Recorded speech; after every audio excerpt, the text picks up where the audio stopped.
Hello students, तो कैसे हैं आप लोग। उम्मीद करता हूं बहुत अच्छे होंगे।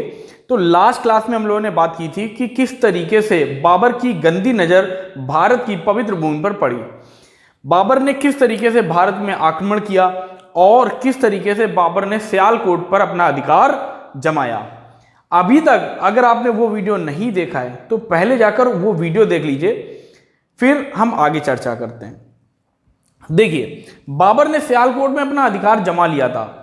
अब सियालकोट पे अपना अधिकार जमाने के बाद में बाबर ने अपने रक्त पिपासु जीवन की एक झलक दिखलाना चालू किया और उसने सबसे पहले 8 जनवरी 1526 को, कब 8 जनवरी 1526 ईस्वी को मलोट दुर्ग पर आक्रमण किया।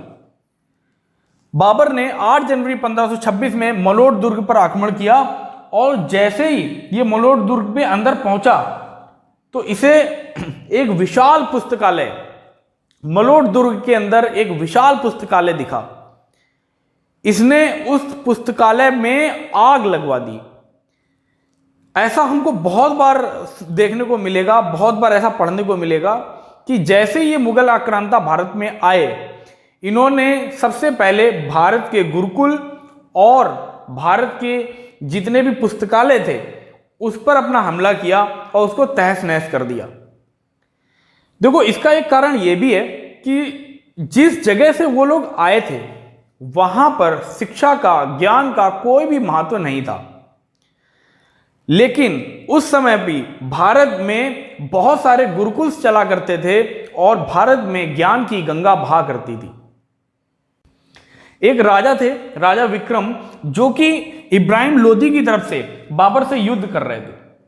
उस युद्ध में राजा विक्रम वीर गति को प्राप्त हुए और जो इनका परिवार था वो एक दुर्ग में रहा करता था। बहुत सारे सैनिक, बहुत सारे राजा महाराजा जिनका परिवार एक साथ वहां पर दुर्ग में रहता था। तो वो दुर्ग, जिसको हम आगरा दुर्ग के नाम से जानते हैं या फिर आज के समय में उसी को हम आगरा का लाल किला बोलते हैं। याद रखना, जो आगरा का लाल किला है, इसी किले में राजा विक्रम का परिवार रहा करता था। इस किले में पर भी, इस दुर्ग पर भी बाबर ने क्या किया, अपना अधिकार जमा लिया, इसको कब्जे में ले लिया।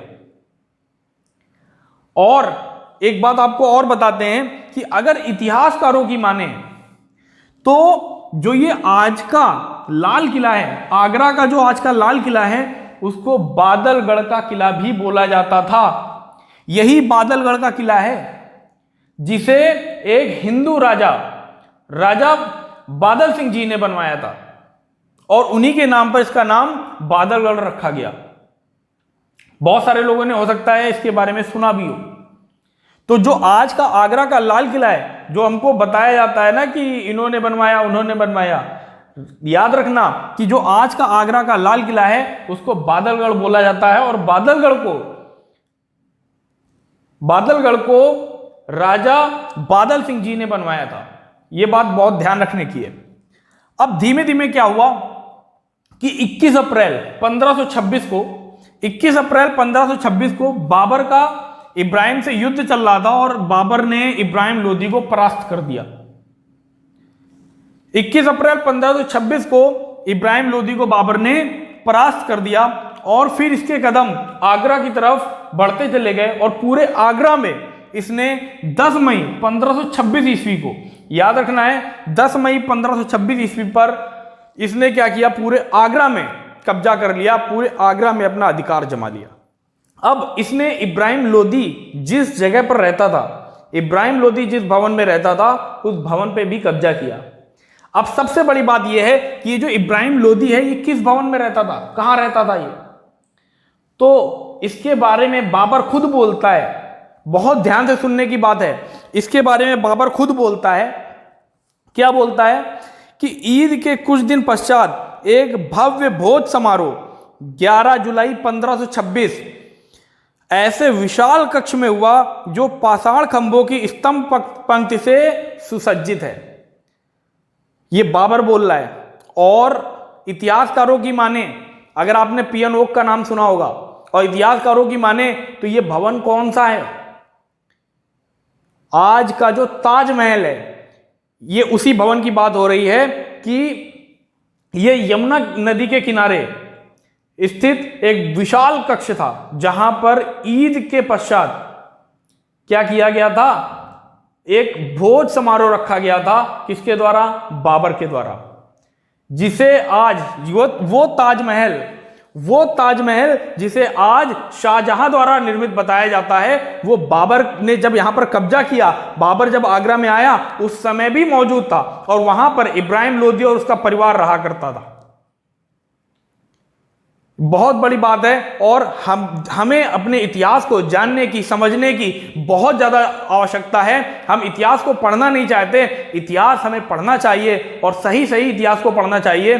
अगर आपको हिस्ट्री में इंटरेस्ट है तो हमारे चैनल के साथ में जुड़े रहिए। आपको ऐसी जानकारियां हम आपको प्रोवाइड करते रहेंगे, ऐसी जानकारियां आपको देते रहेंगे। तो बाबर ने कहां आक्रमण किया? बाबर ने सबसे पहले जो कब्जा किया था, सबसे पहला अधिकार जमाया था वो सियालकोट में। फिर उसने मलोट दुर्ग पर आक्रमण किया, वहां के पुस्तकालय को नष्ट किया। उसके बाद में उसने राजा विक्रम को मारा और उसके अलावा उसने आगरा का जो लाल किला है उस पर अपना कब्जा किया, मतलब बादलगढ़ पे अपना कब्जा किया। फिर उसने इब्राहिम लोदी को परास्त करके, इब्राहिम लोदी जहां रहा करता था, कहां पर? ताजमहल में, उस ताजमहल पर कब्जा किया, उस हिंदू भवन पर कब्जा किया। और याद रखो कि ताजमहल किसी भी शाहजहां द्वारा नहीं बनवाया गया। इतिहास में हमें इन सभी चीजों का प्रमाण मिलता है, बस हमें उसको जानने समझने की जरूरत है, उसको पढ़ने की जरूरत है। तो आई थिंक आपको इतना समझ में आ गया होगा कि किस तरीके से बाबर ने आगरा पर अपना अधिकार जमाया, किस तरीके से उसने यहां पर अपना कब्जा किया। तो अगर आपको ये वीडियो अच्छी लगी है तो वीडियो को लाइक कर दीजिए। अगर अभी तक आपने चैनल को सब्सक्राइब नहीं किया है तो चैनल को सब्सक्राइब कर दीजिए और बेल आइकन को प्रेस कर दीजिए, जिससे जैसे ही कोई वीडियो हम अपलोड करते हैं उसकी नोटिफिकेशन आप तक पहुंच सके। तो मिलते हैं आपसे नेक्स्ट वीडियो में, तब तक के लिए कीप लर्निंग। जय हिंद।